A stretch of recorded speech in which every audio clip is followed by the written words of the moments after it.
டார்ச்சர்லாம் பார்த்தீங்கன்னா எந்த மனுஷனுமே தாங்கிக்க மாட்டான். அவர் ஷூட்டில் இருக்கும்போது ஃபோன் சைலண்ட் இருந்துச்சுன்னா 1 தடவை 2 தடவை 3 தடவை 4 தடவை 10 தடவை தொடர்ந்து ஃபோன் பண்ணுறது. ஜெயம் ரவியால் அந்த ஃபோனை எடுக்க முடியல அப்படின்னா உடனே வந்து ஜெயம் ரவியோட டச்சப் பையனுக்கு ஃபோன் பண்ணுறது, மேக்கப் மேன் ஃபோன் பண்ணுறது, மேனேஜர் ஃபோன் பண்ணுறது, காஸ்டியூமர் ஃபோன் பண்ணுறது. ஃபோன் பண்ணி அந்த ஃபோன் எங்கே இருக்கார் ஜெயம் ரவி, அந்த ஃபோனை வந்து வீடியோ காலில் போட்டு ஜெயம் ரவிட்ட கொடுங்க. மொத்த ஜெயம் ரவியோடைய ப்ரொஃபஷனல் லைஃப் ஒன்று இருக்கு இல்லையா, அதை கையில் எடுக்கிறாங்க. அவருக்கு கதை சொல்லணும்னா சுஜாதா விஜயகுமார்கிட்ட சொல்லணும், அவர் அட்வான்ஸ் கொடுக்கணும்னா சுஜாதா விஜயகுமார்கிட்ட கொடுக்கணும். இந்த மாதிரி எல்லாமே சுஜாதா விஜயகுமார் கண்ட்ரோலுக்கு வருது. சமீபத்தில் பார்த்தீங்கன்னா கெனிஷாவோட அந்த ஐஸ்வரி கணேசன் மகள் திருமணத்துக்கு வந்ததுக்கப்புறம் அவங்க அன்னைக்கே ஒரு அறிக்கை விடுறாங்க. யார்? ஆர்த்தி. அந்த அறிக்கையை பார்த்துட்டு நிறைய பேர் என்ன நினைக்கிறாங்கன்னா, ஆர்த்தி பக்கம் நியாயம் இருக்கோ, ஜெயம் ரவி வந்து ஒரு மனைவி இருக்கும்போது 2 குழந்தைகள் இருக்கும்போது அந்த அந்த குடும்ப வாழ்க்கையை விட்டு வேற ஒரு பெண்ணோட வந்துட்டாரோ. நிறைய பேர் ஜெயம் ரவி எதிர்ப்பான கருத்துக்களை வந்து பதிவிட ஆரம்பிச்சிட்டாங்க. சோசியல் மீடியா பொதுவாக எல்லா இடங்கள்லையும் பார்த்தீங்கன்னா ஜெயம் ரவி மேலே எதிர்ப்பான ஒரு கருத்து பரவ ஆரம்பிச்சிச்சு. ஸோ இதை ஜெயம் ரவி பார்க்குறாரு.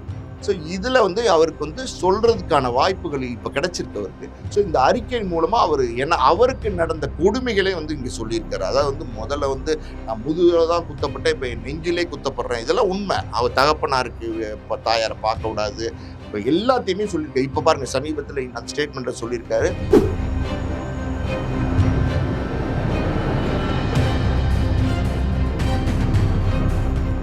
மீடியா சர்க்கிள் நேயர்களுக்கு வணக்கம். இன்றைக்கு நம்மோடு நேர்காணலுக்காக ஆஸ்கார் மூவிஸ் தயாரிப்பாளரும் திரைத்திறனாய்வாளருமான பாலாஜி பிரபு அவர்கள் நம்மோடு இருந்திருக்கிறார். அவரோடு பேசலாம்.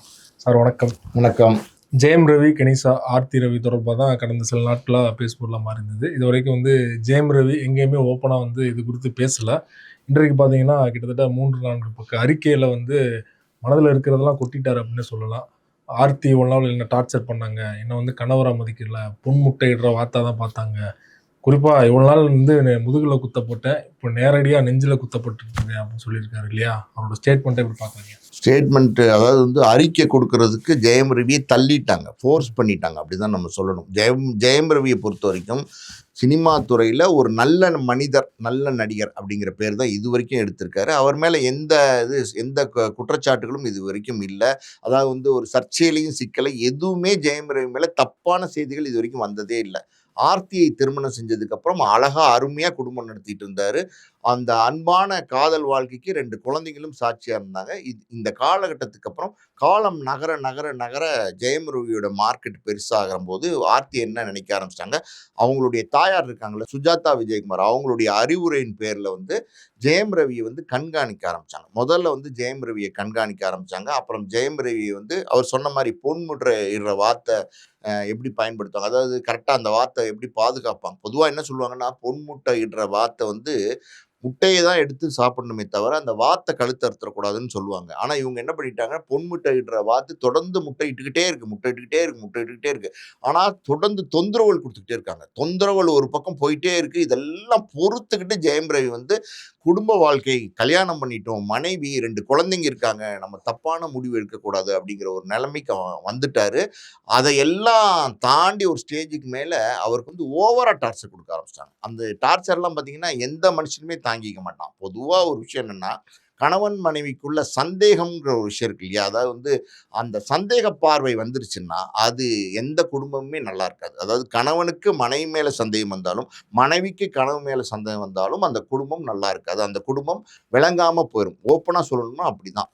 அந்த அந்த ஒரு சூழ்ச்சிக்குள்ளே அவங்க சிக்கிட்டாங்கன்னா அவ்வளோதான், தரித்திரியம் தான். அந்த மாதிரி ஒரு நிலைமை தான் வந்து ஜெயம் ரவிக்கு வந்துச்சு. அதாவது வெளியில் போய் பல நடிகைகளோடு நடிக்க வேண்டிய ஒரு சூழ்நிலையில் சினிமா துறையில் இருக்கார். ஆனால் எந்த கிசுகிசுக்களையும் இல்லை இது வரைக்கும் நம்ம சொன்ன மாதிரி.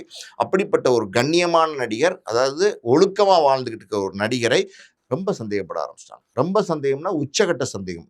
ஜெயம் ரவி ஷூட்டில் இருக்கும்போது ஃபோன் பண்ணுறது, அவர் ஷூட்டில் இருக்கும்போது ஃபோன் சைலண்ட் இருந்துச்சுன்னா 1 தடவை 2 தடவை 3 தடவை 4 தடவை 10 தடவை தொடர்ந்து ஃபோன் பண்ணுறது. ஜெயம் ரவியால் அந்த ஃபோனை எடுக்க முடியல அப்படின்னா உடனே வந்து ஜெயம் ரவியோட டச்சப் பையனுக்கு ஃபோன் பண்ணுறது, மேக்கப் மேன் ஃபோன் பண்ணுறது, மேனேஜர் ஃபோன் பண்ணுறது, காஸ்டியூமர் ஃபோன் பண்ணுறது. இவங்கெல்லாம் எடுக்கலை அப்படின்னா இமீடியட்டாக பார்த்தீங்கன்னா அந்த படத்தினுடைய தயாரிப்பாளர் இயக்குனருக்கு ஃபோன் பண்ணுறது. ஃபோன் பண்ணி அந்த ஃபோன் எங்கே இருக்கார் ஜெயம் ரவி, அந்த ஃபோனை வந்து வீடியோ காலில் போட்டு ஜெயம் ரவிட்ட கொடுங்க அப்படிங்கிறது.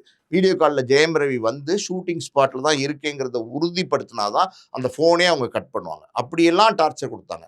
சார் இதெல்லாம் பார்த்தீங்கன்னா, ஒரு மனுஷனுடைய தன்மானத்த தொட ஆரம்பிச்சுரும் சார். ஜெயம் ரவி வந்து ஒரு சினிமா பிரபலம். அவர் வந்து ஒரு பிரபல நடிகர்.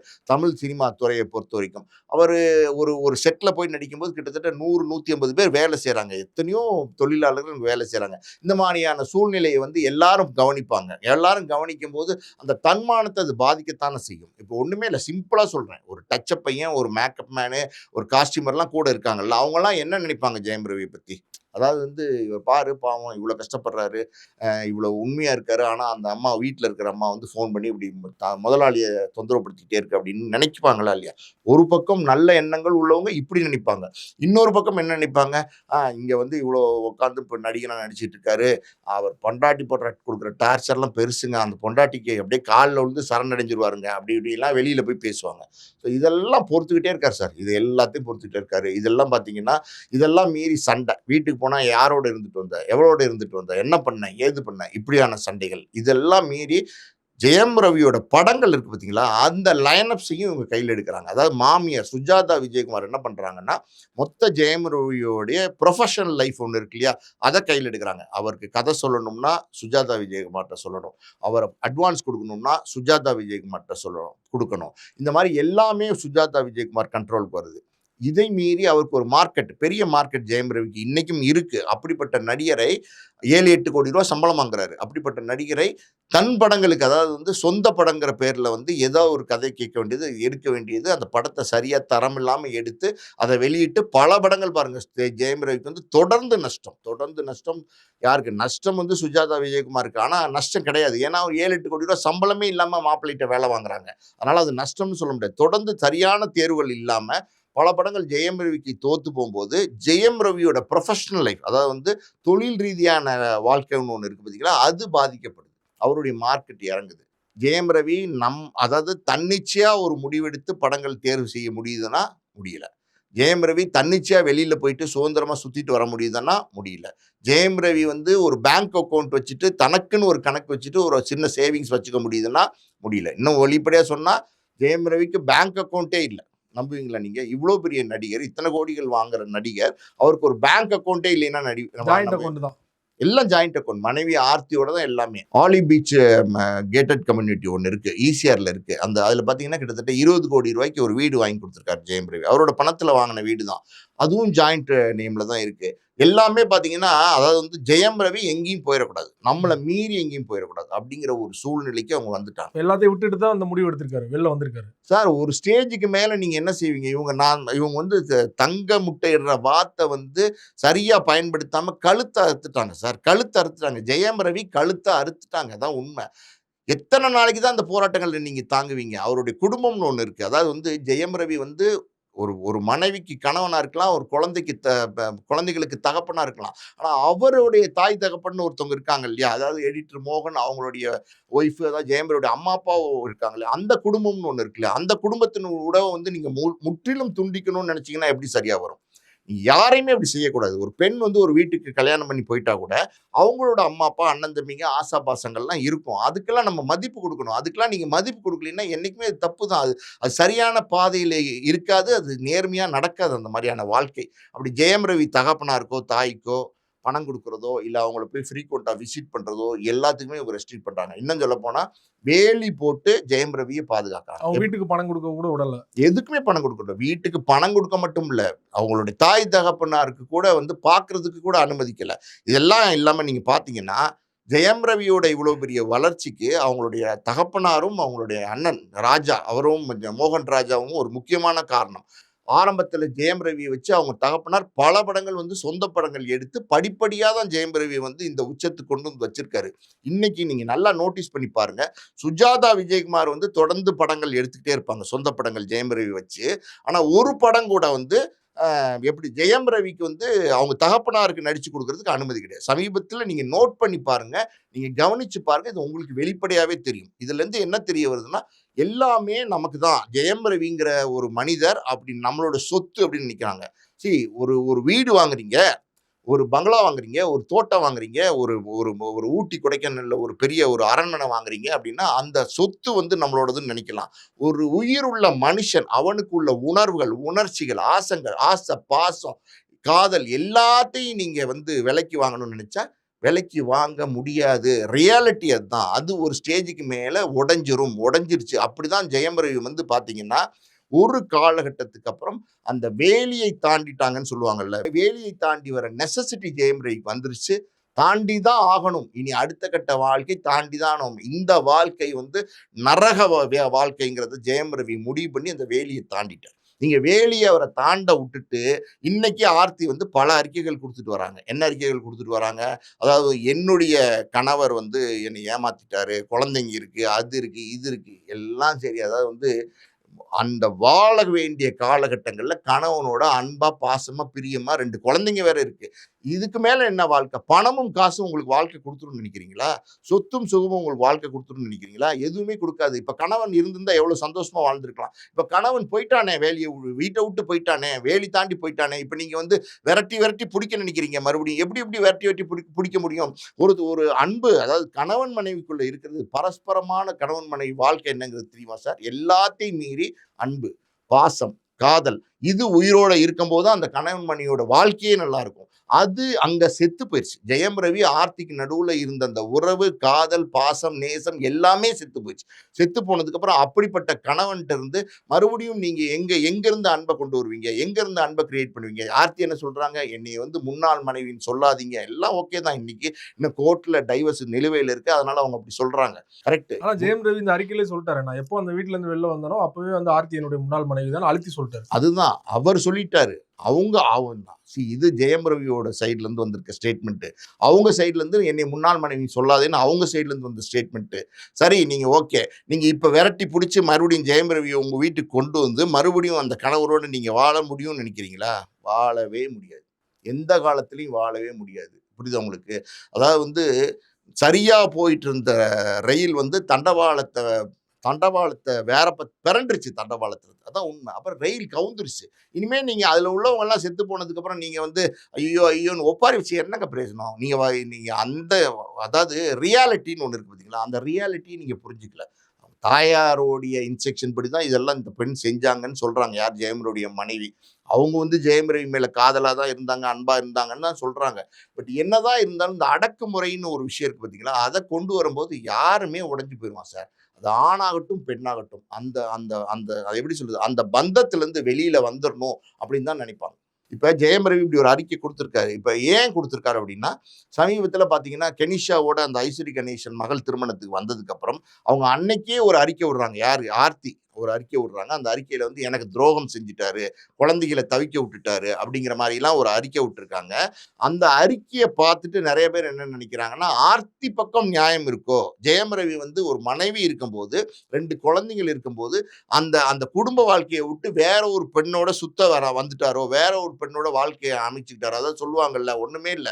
அதாவது வீட்ல வந்து கிளி மாரி மனைவி இருக்கும்போது, வெளியில எதுக்கு குரங்கு மாரி வப்பாட்டின்னு கேட்பாங்கல்ல, அந்த மாரி ஒரு சூழ்நிலை வந்து இருக்கோ அப்படிங்கிற எண்ணங்கள் வந்து பப்ளிக் மத்தியில வந்துருச்சு. பப்ளிக் என்ன நினைக்கிறாங்க? அந்த பொண்ணு வந்து நீலி கண்ணீர் வடிக்கும்போது நியாயம் கேட்குது அந்த பொண்ணு. எப்படி நியாயம் கேட்குதுன்னா, நீலி கண்ணீர் வடிச்சு நியாயம் கேட்குது. அது பார்க்குறவங்க என்ன நினைப்பாங்க? ஐய்யய்யோ! அப்படின்னா இந்த கண்ணகிக்கு ஏற்பட்ட நிலைமை தான். புரியுதா உங்களுக்கு? அப்ப என்ன நினைப்பாங்க? அப்ப ஆஹா! வந்து ஜெயம் ரவி மேல தப்பு இருக்கு. ஜெயம் ரவி வந்து வேற பெண் மேல ஆசைப்பட்டு மோகம் வந்து அவர் வந்து போயிட்டாரு கெனிஷாங்கிற பெண்ணோட அப்படிங்கிற எண்ணங்கள் வர ஆரம்பிச்சிருச்சு. ஸோ நெறைய பேர் ஜெயம் ரவி எதிர்ப்பான கருத்துக்களை வந்து பதிவிட ஆரம்பிச்சுட்டாங்க. சோசியல் மீடியா பொதுவா எல்லா இடங்கள்லயும் பார்த்தீங்கன்னா, ஜெயம் ரவி மேல எதிர்ப்பான ஒரு கருத்து பரவ ஆரம்பிச்சுருச்சு. ஸோ இதை ஜெயம் ரவி பார்க்குறாரு. ஸோ இதுல வந்து அவருக்கு வந்து சொல்றதுக்கான வாய்ப்புகள் இப்ப கிடைச்சிருக்கு அவருக்கு. ஸோ இந்த அறிக்கை மூலமா அவருக்கு நடந்த கொடுமைகளே வந்து இங்க சொல்லியிருக்காரு. அதாவது வந்து முதல்ல வந்து நான் முதுகுல தான் குத்தப்பட்டேன், இப்ப என் நெஞ்சிலே குத்தப்படுறேன். இதெல்லாம் உண்மை. அவர் தகப்பனாருக்கு தாயார பார்க்க விடாது. எல்லாத்தையுமே சொல்லியிருக்காரு. இப்ப பாருங்க சமீபத்தில அந்த ஸ்டேட்மெண்ட்ல சொல்லியிருக்காரு. குழந்தைகள பார்க்க விட மாட்டேங்கிறாங்க. சார் சமீபத்துல ஒரு வீடியோ போட்டிருந்தாங்க. அந்த வீடியோல பார்த்தீங்கன்னா, பசங்கள வச்சு தான் போட்டிருந்தாங்க.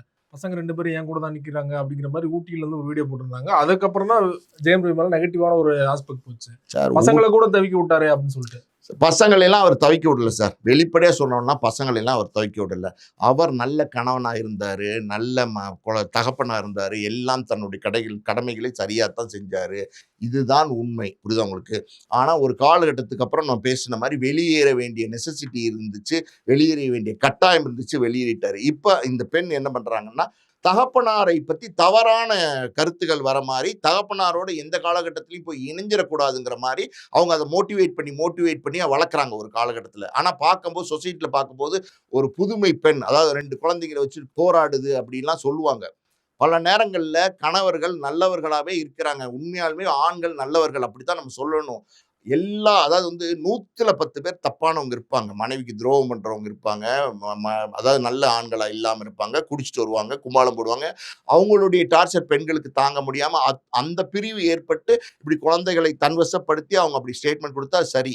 ஆனா பொதுவா பார்த்தீங்கன்னா 90% ஆண்கள் வந்து கல்யாண பந்தத்துக்குள்ள வந்ததுக்கு அப்புறம் அந்த குடும்ப வாழ்க்கை இருக்கு பார்த்தீங்களா, அதுக்கு கட்டுப்பட்டு தான் இருக்காங்க. அதுதான் இப்ப அப்படி கட்டுப்பட்டு இருக்கிறதுனால தான் நம்ம சொசைட்டியே இயங்கிட்டு இருக்கு. இந்த பந்தம்ங்கிற வாழ்க்கை நம்ம இந்திய பொறுத்தவரைக்கும் இந்த இந்த இந்த குடும்ப வாழ்க்கைக்குள்ள நம்ம போறோம் இல்லையா? இது வந்து இந்தியால வந்து ஏன் இன்னும் கட்டுக்கோப்பா இருக்கு? ஏன் இன்னும் நம்ம கண்ட்ரில அப்படியே ஃபாலோ பண்றாங்க அப்படின்னா, நம்மளுடைய கல்ச்சரே அப்படிதான் இருக்கு. அதனால அந்த மாரியான சூழ்நிலையில எதிர்ப்பா திருப்பி விடுறாங்க. அது வந்து தப்பு. இப்ப ஜெயம் ரவி மேட்டர்லயும் அதுதான் நடந்திருக்கு. குழந்தைங்கள தன்வசப்படுத்திக்கிட்டு, குழந்தைகள கூட கவனிக்கல. ஏன் கவனிக்கல? கவனிக்க மாட்டாரா? கவனிக்க மாட்டாரா? அவர் எங்கேயாவது வந்து இப்போ என்னைக்காவது எந்த இடத்துலயாவது பொறுக்கித்தனம் பண்ணாரு, அடாவடி பண்ணாரு, குடிச்சிட்டு வண்டி ஓட்டி போய் இடிச்சிட்டாரு, இல்ல வந்து பார்ல, கிளப்ல வந்து குடிச்சிட்டு படுத்து கிடந்தாரு. அது ஏதாவது ராங் ஸ்டேட்மெண்ட் உங்களுக்கு வந்திருக்கா சார்? இதுவரைக்கும் வந்திருக்கா? எத்தன வருஷம்? கிட்டத்தட்ட அவரும் இந்த திரைத்துறைக்கு வந்து 25 வருஷம் ஆச்சு. 25 வருஷத்துல ஜெயம் ரவி பத்தி ஏதாவது ஒரு ஸ்டேட்மெண்ட் நெகட்டிவ் வந்திருக்கா? வந்திருந்தா சொல்லுங்க. அப்ப நம்ம ஒத்துக்கலாம். எந்த விதமான அப்பழுக்குமே இல்லாம வாழ்ற ஒருத்தன் மேல அபாண்டமா குற்றச்சாட்டுகள் நீங்க மேல அவங்க மேல சுமத்த பாக்குறீங்க. அது தப்பு. இந்த இடத்துல வந்து எல்லாத்துக்கும் ஜெயம் ரவி தயார். குழந்தைங்கள பார்த்துக்கிறதுக்கு தயார். இப்ப அந்த ஆர்த்திங்கிறவங்ககிட்ட நான் கேட்கிறேன். நீங்க குழந்தைங்கள ஜெயம் ரவிட்ட குடுத்துருங்க. ஏன்? நீங்க தாய், அவர் தகப்பன். 2 பேருக்கும் சம பங்கு இருக்குல்ல. அப்ப குழந்தைங்கள நீங்க இவ்வளவு சொல்றீங்கல்ல, குடுத்துருங்க. குழந்தைங்கள குடுத்ததுக்கு அப்புறம் ஜெயம் ரவி குடுங்க. குடுத்தது கோர்ட்ல வந்து நான் என்னுடைய குழந்தைகளை என்னுடைய கணவர் ஜெயம் ரவியிடம் ஒப்படைக்கிறேன்னு சொல்லி ஒரு ஸ்டேட்மெண்ட் போட்டு ஒரு மனு தாக்கல் பண்ணி குடுங்க. குடுத்ததுக்கு அப்புறம் ஜெயம் ரவி அந்த குழந்தைகளை வாங்க மறுக்கிறார், வளர்க்க மறுக்கிறார்னா நம்ம ஒத்துக்கலாம். அபாண்டமான குற்றச்சாட்டு. எல்லாமே அபாண்டமான குற்றச்சாட்டு சார். அதாவது வந்து நம்ம சிம்பிளா சொல்லணும்னா, அதாவது வந்து எப்படி சொல்றது? நரகத்துக்குள்ள யாராவது இருக்க ஆசைப்படுவாங்களா? யாருமே இருக்க மாட்டாங்க. அதாவது வந்து நரகத்துல நீங்க ராஜாவா இருக்கிறதை விட, நீங்க சொர்க்கத்துல வந்து வேலைக்காரனா இருந்துட்டு போயிரலாம். அந்த நிலைமை தான் ஜெயம் ரவிக்கு. அதாவது இப்ப வந்து ஜெயம் ரவிக்கு அதுக்கு அடுத்த கட்டமா வந்து எங்கேயாவது போய் ஒரு இடத்துல சரணடையணுங்கிற ஒரு சூழ்நிலையில, எங்கேயோ எப்படியோ பார்த்திருக்கலாம். அவங்க கோவால இருக்கிறவங்கங்கிறாங்க, அந்த கெனிஷா. அவங்க ஒரு ஹீலர்ங்கிறாங்க, அவங்க ஒரு பாடகிங்கிறாங்க, பல விதமான அவங்க யாருங்கிற ஐடென்டிட்டி இன்னும் கரெக்டா தெரியல. இருந்தாலும் அந்த வெளியில வந்து துன்பமா, வேதனையா ஒருத்தவங்க இருந்தாங்க இல்லையா? அந்த காலகட்டத்தில ஜெயம் ரவிக்கு அவங்க ஆறுதலா இருந்திருக்காங்க. மருந்தா இருந்திருக்காங்க. ஜெயம் ரவி காயப்பட்ட மனசுக்கு அவங்க மருந்தா இருந்திருக்காங்க. ஸோ அந்த மருந்து போட்டு அவங்க அரவணைக்கும்போது, மயில் இறகை எடுத்து அவங்களுடைய அவங்களுடைய காயத்துக்கு மருந்து போடும்போது, ஆட்டோமேட்டிக்காவே சுகமா தான் இருக்கும். இதுதான் இயல்பு. இத வந்து நீங்க வந்து எப்படி எல்லாருக்கும் இதான் நிலைமை. ஜெயம் ரவிக்கு மட்டும் இல்ல. எல்லாருக்கும் இதுதான் நிலைமை. அந்த அரவணைப்பும், அந்த அன்பும், அந்த பாசமும் நல்லா புரிஞ்சுக்கங்க. மனைவியிடம் கிடைக்காத அன்பு, பாசம், அரவணைப்பு வேற ஒரு பெண்மணி குடுக்குறாங்க. அப்படின்னும்போது அந்த பெண்மணியோட இணையிறது, அந்த பெண்மணியோட சேர்ந்து வாழ்றது இயல்புதான். இந்த வாழ்க்கை உடைஞ்சு போச்சு. அடுத்த வாழ்க்கையை ஜெயம் ரவி தேடி போயிட்டாரு. தேடி போறதுக்கான கட்டாயம் வந்துருச்சு. அதனால தேடி போயிட்டாரு. வேற ஒரு வாழ்க்கைய வந்து இப்ப பொது வெளியில வரும்போது தப்பா பேசுறதுக்கான வழிகள் இருக்கு. தப்பா பேசுறதுக்கான சூழ்நிலைகள் ஏற்பட்டு தப்பா பேசுறாங்க ஜெயம் ரவிய. அதுக்கு ஒரு முற்றுப்புள்ளி வைக்கணும் அப்படிங்கிறதுனால வெளிப்படையாவே அறிவிச்சிட்டார். ரொம்ப நன்றி சார். ஜெயம் ரவி அறிக்கை தொடர்பாக மிக நீண்ட ஒரு பேட்டி கொடுத்தீங்க. மிக்க நன்றி. நன்றி.